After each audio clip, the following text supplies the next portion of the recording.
Shit, piss, fuck, cunt, cocksucker, motherfucker, tits, fart, turd, twat. Alright, that works for me. What the fuck was that?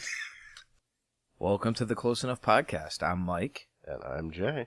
So a little change of pace. Jay, what are you drinking? Fucking Robitussin. That sounds awful. I've got the plague. Yeah, I don't want to get it from you. Well, we're stuck in the studio. I'm gonna have to deal with it. It's gonna suck at work. Yes, it is. I see you've got something there as well. Looks a little bit better than Robitussin. What have you got for us? This week I'm drinking Jim Beam's Jacob's Ghost White Whiskey. It's an 80 proof, aged for at least 1 year in charred white oak barrels. And its color is clear, actually, due to the filtration process. The white oak combined with sweet corn and vanilla, light grain cereal oats gives it a slightly briny note.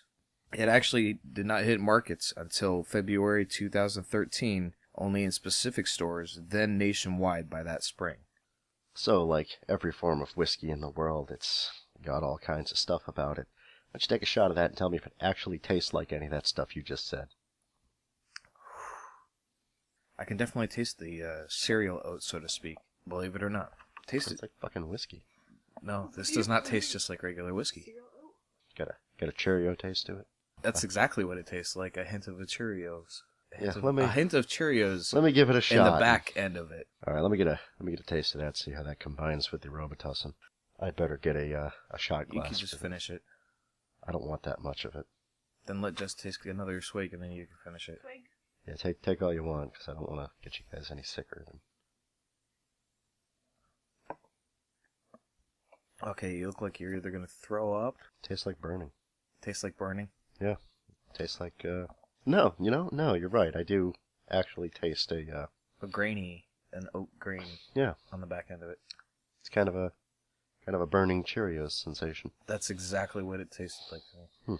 One thing I thought that was interesting when I was reading about this, a lot of times they talk about white whiskeys or clear whiskeys as not actually being whiskeys, but due to the fact that this was put in the charred white oak barrel, makes it actually a whiskey still. Yeah, I mean it's more like a grain alcohol than a. That's what they were saying. A lot whiskey. of times the white whiskeys and clear whiskeys and bourbons turn more into a grain alcohol, but this one is still considered a whiskey. It still tastes like a whiskey.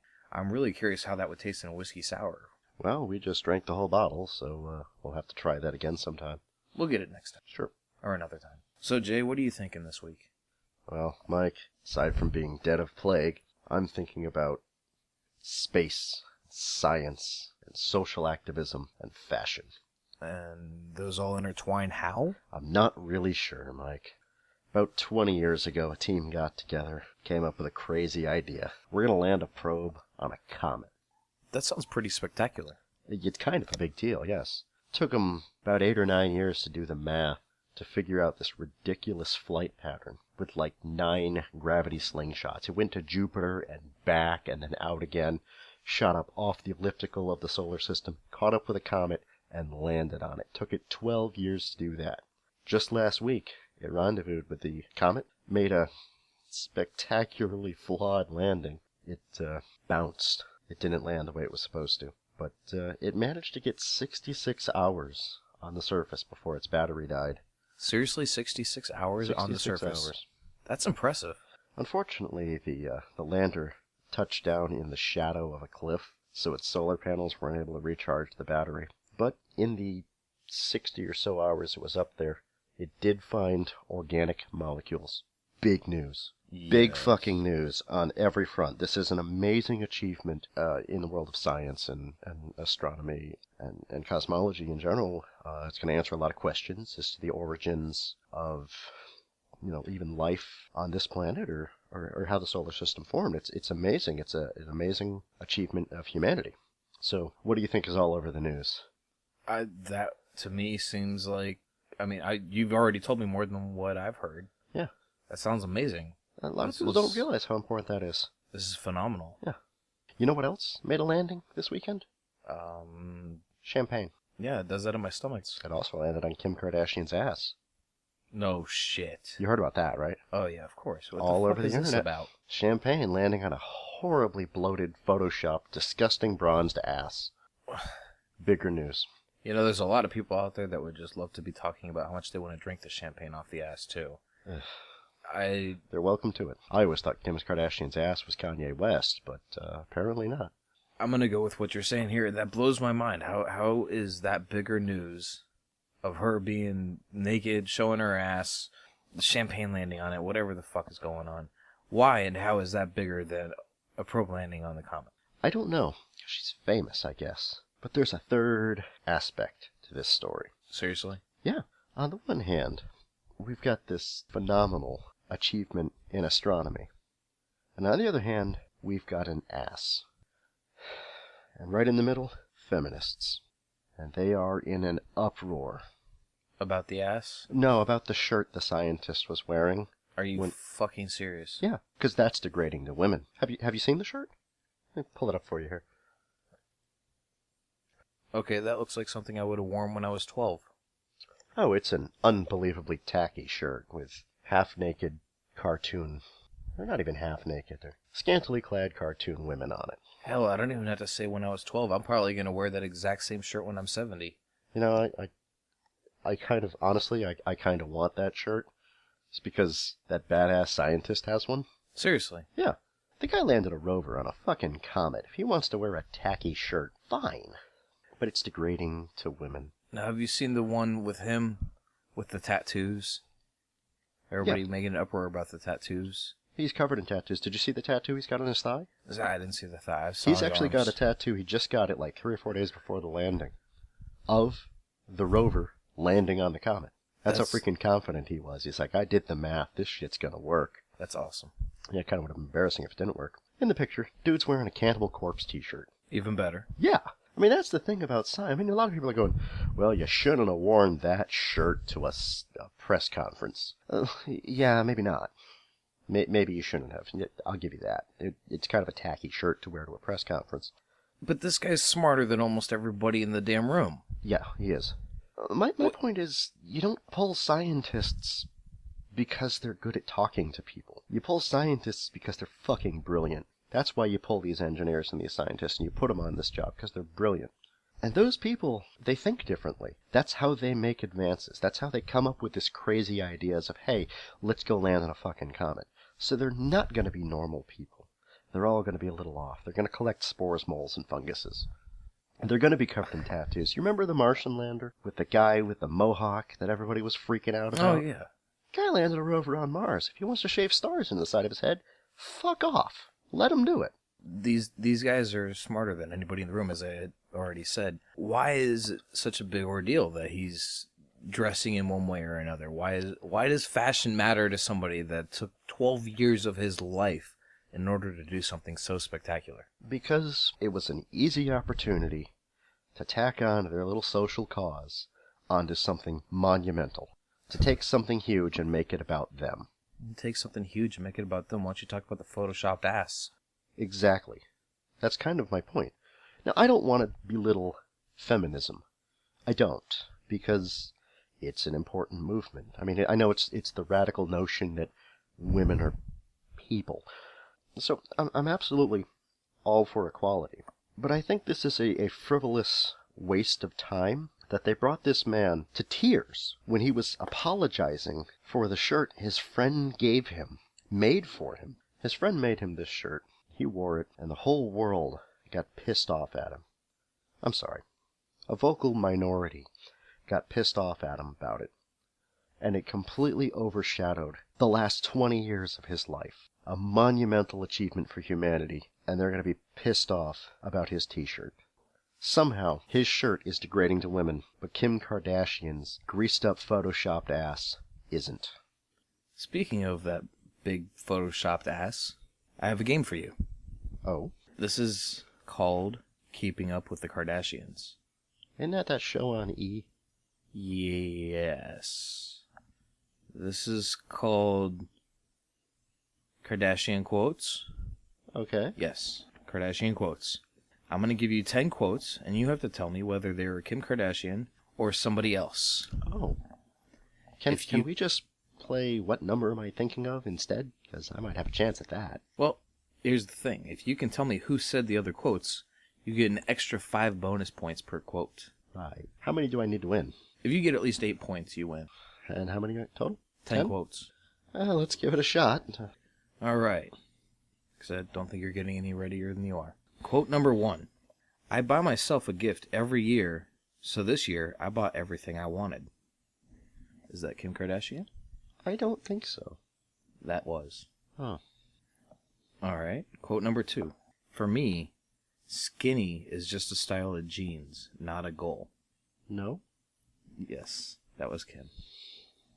Number 3. If I want something, I'll make it happen. No? That was Kim Kardashian as well. Number 4. I'm sensing a pattern. Number 4. I don't mind bees and think we are all better for having them around. I like the taste of honey. No. Correct. That was not Kim Kardashian. Can you tell me who might have said that? Arnold Palmer? Believe it or not, Henry Rollins said that. You know, I actually knew that, too. You knew that? I did know that. I didn't. I found that one out today. Number 5. You have a better, looking vagina than I thought. Well, thank you for noticing. That is the quote. Oh. No? That was Kim Kardashian. Ugh. Number 6. It goes against my religion to follow on Twitter an ugly person. Yes. No. Fuck! You can still guess who might have said that, though, for an extra 5 points. Arnold Palmer? That was Amanda Bynes. Ugh. You were close with the A. Half a point? Half a point. I'll give you half a point. Why not? If I had known better, I would have done better. No. Yes, that was Kim Kardashian. So I'm at a half a point now, right? Yes. Awesome. A day without sunshine is like, night. No. Correct. Can you tell me who said that? Ashley Simpson? That was Steve Martin. I'd heard the quote before. Well, you got a point. I got a point and a half. And next quote is, I'm the true definition of a workaholic. No. That was Kim Kardashian. Has she worked a day in her fucking life? I'm not sure what she calls work, but apparently her life is work. And our last question. How can mirrors be real if our eyes aren't real? I'm sorry, I'm not thinking. I'm locked up at how insanely stupid that is. I'm gonna go with no. Correct. That was not Kim Kardashian. Can you tell me who that might have been? Paris Hilton? That was Jaden Smith. Will Smith's son. Fuck you, Mike. Fuck you. Fuck you so hard. Next week's game is gonna be shit Mike doesn't know. Why do I have a feeling that I'm really going to fail next week? Yeah. Well, you brought up Kim Kardashian. I figured what better way to follow that up than with Kim Kardashian quotes, but apparently that was not the right direction to go in. Why would I know this shit? I just figured from the stupidity you could have guessed a couple more than you did. You got 2.5 out of 10. 2.5 out of 10. That's Kim Kardashian levels. This week's Close Enough podcast is brought to you by Clockwork Garage. Clocks, keychains, and more made from recycled auto parts. Visit aclockworkgarage.com. So last week we fished around our Close Enough trash can and came up with this week's movie, which was Snowpiercer, a 2013 action sci-fi thriller set in 2031. The entire world is frozen except for those aboard the Snowpiercer, a train that travels around the globe completing one circuit every year. On board, a divided class system emerges, which causes chaos amongst the inhabitants. So tell me, Jay, what did you think of the movie? I'll tell you, Mike, I actually enjoyed it quite a bit. It was a very entertaining watch. It's an interesting premise, completely devoid of scientific accuracy. And like any 2-hour-long movie, it was 40 minutes too long. But I liked it. It was a good watch. I'm glad it was suggested, and I have no regrets about watching it. What about you? I agree. I enjoyed the movie. I actually watched it twice. First time, I watched it, thoroughly enjoyed it, except for a couple pieces here and there. Second time, though, I watched it, sat down, next thing you know, I was nitpicking so many issues in the movie. It was not without flaws. I'm going to agree there. Well, like I said, the first time I let it go. I really didn't have too many flaws. That second time, though, there was so many little things that irked me. For instance, with the fight scene, they brought out a fish. and they cut a fish up and put blood on their weapons. My first thought was, okay, is this supposed to be a poisonous fish? So the blood kills them. Looks like a trout. Is there? Yeah, I was gonna say this is just like a. It doesn't look like anything special, so I still never figured out what the whole point of that was, unless it was the foreshadow of the fact the guy slips on it later. There was a large symbolic element to, especially the slipping on the fish. That was when they get into the aquarium car later, and they talk about how there has to be a culling and not upsetting the balance. When he slips on the fish, that was a symbolic him upsetting the balance. It was such a clumsy metaphor. I think it would go over most people's heads as a banana peel gag. Okay. It's my understanding the actor didn't even want to do the scene. He thought it was stupid. Oh, really? You found that one out? Yes, I did look that up. What about with the boy with the match? They're getting ready to fight. All of a sudden, they go in a tunnel. Everybody has night vision, and he yells down the train, and then somehow everybody comes running in with torches. I don't have an answer for you there. I guess they had all read the script beforehand and knew where they were supposed to be. So they all just automatically knew that scene was coming. Okay. Well, yeah, it's in the script. Oh. I don't have a pretty good answer. I mean, they would have at least been in the prison car, which was, what, one car or two cars behind? Yeah, that was the two back, I think, or something like that. Actually, what was neat about that scene with the torches, though, is when they were shooting that, the torches were the only lights used in the scene. All right, so later down the train, we find out that the soldiers do have bullets. Why Yes. did they not use them in that scene? They waited till they got so much further down the train, and then they pull it out and they use the bullets to actually kill off the 74% or whatever it was. As near as I can figure, they weren't expecting the counterattack with the torches. They were expecting their, for some reason, blind axemen. Why were they blind? Yeah, they all had their beanies over their faces. Yeah. I don't know. I wear one of those sometimes. I can't see through the thing if I put it over my face. But then they put the night vision goggles on over it, and somehow they could see. But it seemed to be, why waste bullets when you've got this? You're in the tunnel. You're the only ones who can see. Hand to hand, you've got the advantage. Why waste such a finite resource when, everything's in your favor? You're the only ones who can see. Everything was planned out. They weren't expecting, what's his name, to show up with that little bow wow with the matches. So throughout the train, they keep giving the Asian guy that they wake up Chrono, which is supposed to be some sort of a toxic waste flammable drug that they're now using. Yeah. They even explain that it's flammable. So basically, the drug of the future is C4. Is the way that you perceive by the end. He's making a big putty ball out of it, and he's getting ready to use it to blow up a door. Mm-hmm. Why is it just laying around everywhere as they get up closer and closer and closer to the engine room? They get into what I perceive as a rave room. Yes. Is like the next room before they get to the engine room. And because in order of importance, I would definitely go engine, discotheque, and then probably the hair salon. And then the drinking room. Yeah, and then, on to less important things like water and food. So in order of importance, as we're speaking, the next room right there is a damn rave room, and there's this flammable, possibly explosive substance, which is the drug of the future. Like I said, it almost comes across like C4. Just laying around everywhere, they're able to come up and grab it. It looked to me like cubes of pool chalk. I was going to say pool chalk, or like those giant erasers you had back in elementary school. The gray gummy ones? Mm-hmm. Yeah. That's exactly what I was thinking of. That's probably what they were. That stuff's just sitting around right next to the engine room. I mean, did anybody maybe not think, okay, maybe this shouldn't be our last scene? I mean, I know that's all it was in the script, but, I mean, come on. Yeah, I feel like I'm going to keep coming back to it was in the script. That's why I said it in this before. movie. That's why I said it before you did. You're taking the only thing I've got. I mean, it is important to the film. I mean, you get up there and it's a raver den. There's druggies laying around passed out. Of course, there's going to be drugs abound. People on drugs are not always the smartest when it comes to, hey, maybe we shouldn't put this next to the engine room. Also, it was in the script. Going all the way back to the foot of the train, where the lower end people are staying at. They're eating The these... back?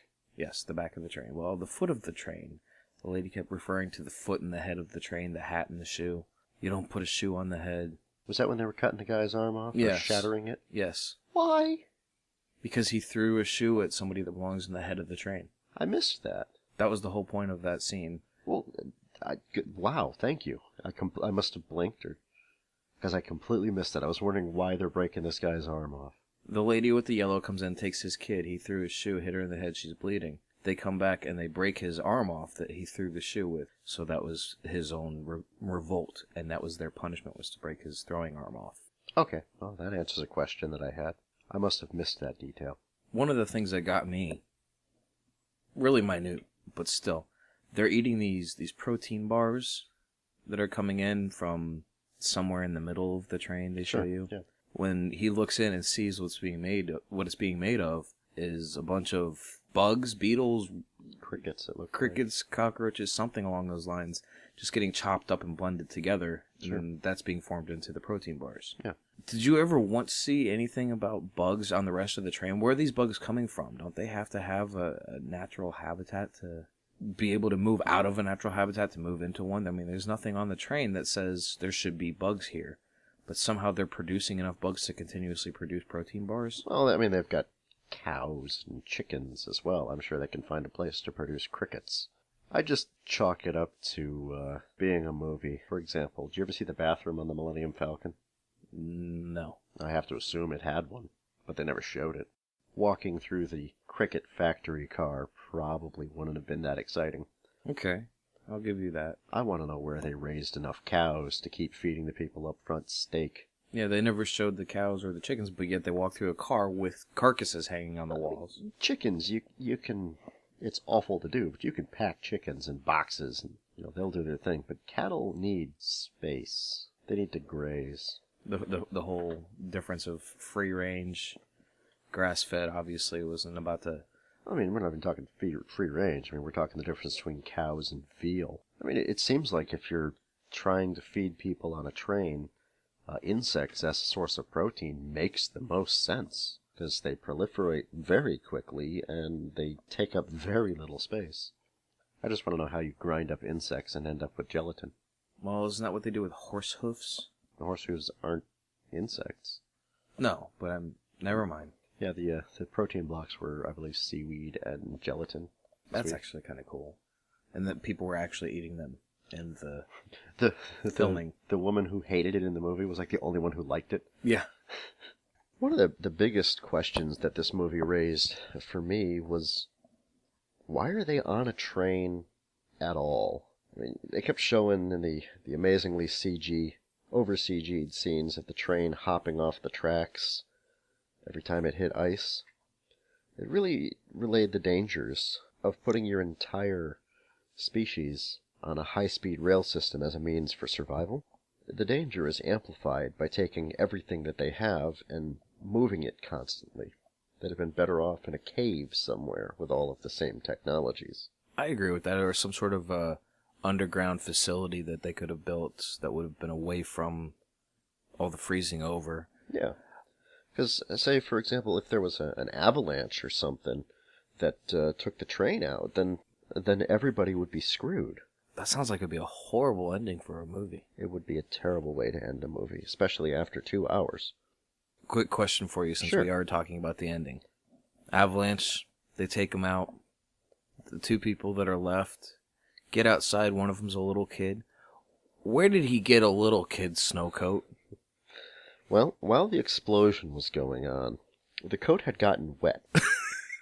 And then the heat from the explosion... I have no fucking clue, man. Why are you asking me? I didn't write this movie. That was just one of the things that bothered. The second time around I'm watching it, they get out of the train, and I already know what's coming, so I'm paying a little more attention. And I realize this little fucker's got a kid's snow coat on. Like, the only snow coats that you saw in the whole movie were the two that he took from the little rave area, and they were both obviously adults. They pulled this kid out of a hole in the engine of the train where he's, I'm guessing, moving grease around or something. I don't even know what the hell he's doing. Everybody has their place. Yeah. He comes out with this little kid coat, and seriously, almost... Where did the boots come from? Yeah, there's way too many. I mean... It was in the script. That's it. That's the only explanation I can give you. That really is the only explanation I can think of for this part. Speaking of the kid, though, you are the first human being to ever walk the length of the train. Except for the fucking kid who did it like 3 days ago. Yeah, that was almost one of the first things I said. I'm like, wait, don't you have little kids up here somewhere that have already made the trip before this guy that you guys went? What about the woman? The woman who goes The woman that goes all the way to the front with the kids. How about when they get to the front of the train and the guy calls his buddy on the back of the train? Well, I mean, I suppose those people may not have ever gone up into the front cabin, where the engineer, where Ed Harris lives. Or the very, very last cabin, per se. Okay. So, I mean, that's flimsy, though. I mean, he could have been, but it's flimsy. An extra 5 feet is what made the difference when he says you can stand here and get silence. The project manager, when they were building the damn thing, didn't, I don't know, inspect every car? Didn't even think about that far. So, he explains towards the end of the movie that they used to eat people and babies, but yet he's now disgusted by the fact that they're eating cockroaches. He says his biggest regret is that he now knows what humans taste like and that babies taste the best. I would think if that's your biggest regret, eating cockroaches would not even cross my mind. I don't know, the whole cannibalism thing, I don't think added anything to the movie. Except why it was so common for everybody to be walking around missing limbs. See, when I saw the people missing limbs, right after that guy's arm got shattered off, I just assumed they had all been punished in the same way, which would have also been a decent explanation for why everybody was missing limbs. I guess they had to explain it a little deeper. I mean, it was in the script. It was in the script, I give you that. I don't know, it just seemed like a last-ditch attempt to shock you. So I've got one for you. Why the fuck does this guy Edgar have an accent when he was supposedly raised by Curtis and never even really knew his mom? He was born on the train as well. Curtis doesn't have an accent, neither do half the people around him. All of a sudden he has an Irish accent as he's, I'm guessing at this point, 17, 18 years old. What the fuck is that about? You know what I'm going to say, right? It was in the script? It was in the script. Alright, fuck you. You know what really got me? The notes that they were getting in the food from somebody up in the front. The in-detailed notes of water. Really? You needed a note to remind you that water was important? You've been traveling around the Earth for 18 years on this damn train. Nobody stopped to think, hey, if we took control of the water, we might have a bargaining chip. But then the note showed up and they were like, what a brilliant idea. 18 years, and the best of us never thought of that. So the older man in the back of the train, Gilliam, who was kind of like their prophet or their guru almost. He'd been around since the beginning. We find out later he's friends with Wilfred. I think he just didn't think that they were going to make it that far. Well, they weren't supposed to. Exactly. They weren't supposed to make it past the fish fight. Taking over the water was something he probably already knew, but didn't even want to bring out as an option. That's like you give somebody such a high aspiration with no levels in between to get there, but then you give them something in between to get there. That's going to give them more hope, and they weren't supposed to do that to begin with. So I think that's why he left that out as a possibility. Again, somebody else thinking of that being a possibility should have been done. If the notes were coming from Wilfred, then why would he tell him that? Like, after the plan went to shit, why did they keep getting notes? Because he wanted Curtis to take over his spot to be in charge of the train. But he needed to prove himself. So it was like he kept dangling something in front of him that was past their agreement. Why would you want to be a train conductor, though, when you're already Captain America? I wonder if this is how he ended up as the Winter Soldier. No. Yeah, I haven't seen it. I don't know if he even is the Winter Soldier, to be completely honest. He's not. It's actually a good movie, though. It's better than the first one by far. I have no fucking interest in Marvel movies. Very few. Like, I liked Iron Man, and then I went and saw the Avengers, because I had to see the Avengers. I thought Avengers was good. Yeah. Thor, turn to fucking homework, man. I went and saw Iron Man 3, and I started I'm like, I've seen Iron Man 1 and 2. I should know everything I need to know. No, I gotta see another fucking movie. Then I watched that movie, and I gotta watch 4 other fucking movies, so that one makes sense. Yeah, I want to be entertained. I don't want fucking homework. They're good at doing that. But we're on a tangent now. Yes. So now we've moved past the water, past the rave. We've stuck a block of billiards chalk to the door.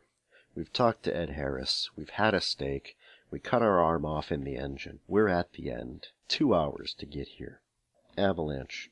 Train crashes. Everybody dies. except for a drug addict and a child in a shrunken fur coat. The new Adam and Eve for the population. It's a 5-year-old and a 17-year-old, both born on the train, know nothing of actual civilization. They know nothing of the world before the train. They were both train babies, as they called them.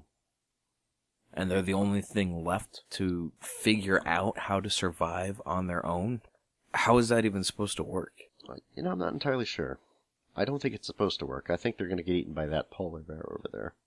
Oh, the most amazing thing they've ever seen? Yes. And the looks on their faces? Yes. I mean, I know the polar bear was supposed to symbolize the possibility of life outside the train. Yeah. Other life can survive. That's amazing. But I don't see how their lives are going to survive. they're not. If that's the end of the human race on that train, that's the end of the human race. You might get a generation or two, but it's not going to work. No, it's going to take quite a long time, and that's if they can even find somewhere to survive for that long. Well, I guess it's time to bring this train into the station. Oh, dude. That even hurt me from Deal over with it. here. Deal with it. My final word on this movie. Yes, we've just spent quite a bit of time dragging it through the mud, kicking it a few times. We did. Picking a lot of nits, but all told, my major complaint with this movie was its length. It was interesting. It was an interesting premise. It was outside of the norm of what you usually get, and I was entertained for the majority of the time I was watching it. So I'm going to go ahead and give this one a full 4 stars. If you haven't already watched it, I'm glad we spoiled everything for you, but definitely watch it. 4 stars, really? 4. I'm going to give it 4. I was entertained. Well, that's interesting that you say that, because almost everything you just said is what I was going to say. I thoroughly enjoyed the movie, as much as we nitpicked at it, and there was a lot of things, obviously, but I enjoyed it. I'd probably watch it again in another few years. I'm giving it a 4 as well.